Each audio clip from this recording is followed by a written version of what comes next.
একটি হাতি একটি ব্যক্তির ঘটনা। এক সময় একজন ব্যক্তি সে রাস্তা দিয়ে হেঁটে হেঁটে হেঁটে হেঁটে যাচ্ছিল।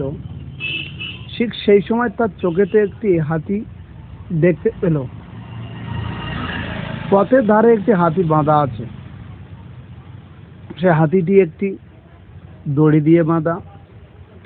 ওই ব্যক্তিটা আস্তে আস্তে কাছে আগিয়ে গেল। আগিয়ে গিয়ে দেখছে যে একটা সরু একটা দড়ি গলায় দেওয়া রয়েছে। হাতিটির যা শক্তি, হাতিটি যদি মনে করে বা ইচ্ছা করে যে আমি টান দিয়ে ছেড়ে পালাতে পারি, কিন্তু সে এটা করছে না কেন? এমন সময় ওই হাতির মালিক এসে উপস্থিত হলো। বলছে, ভাই কি ব্যাপার, আপনি এখানে কি করছেন? ওই ব্যক্তিটা বলল, দেখো ভাই, আমি কিছু করছি না, আমি এখানে সেই হাতিটি দেখে যে হাতিটির গলায় যে একটা সরু দড়ি রয়েছে, হাতিটি তো যদি চায় সে তো ছেড়ে পালাতে পারে, কিন্তু সে পালাচ্ছে না কেন, এইটা নিয়ে আমি চিন্তা করছিলাম।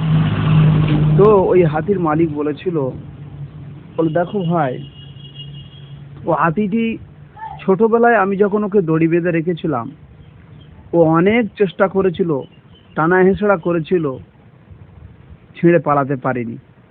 সেই চিন্তাটা তার মাথার মধ্যে রয়ে গিয়েছে যে আমি যতই চেষ্টা করি না কেন আমি ছিঁড়ে পালাতে পারবো না। সেই জন্য সে আর টানা হেঁচড়া করে না, টানাটানি করে না। সেই অবস্থাতে সেই চিন্তাটা তার মাথার মধ্যে আছে আজও পর্যন্ত। সেই জন্য সে এখান থেকে কোনো জায়গা যাচ্ছে না। তো ঠিক তেমনই আমরা অনেক মানুষ রয়েছি যারা ছোটবেলাতে আমরা কোরআন শিখিনি। তো আমরা এখন কেউ যদি বলে যে তুমি কোরআনটা শেখো, কোরআনটা পড়ো, তারা উত্তর দেয় যে আমি বয়স হয়ে গিয়েছে, আমি ছোটবেলায় পারিনি, আর এখন বয়স হয়ে গিয়েছে, আমি পারবো না।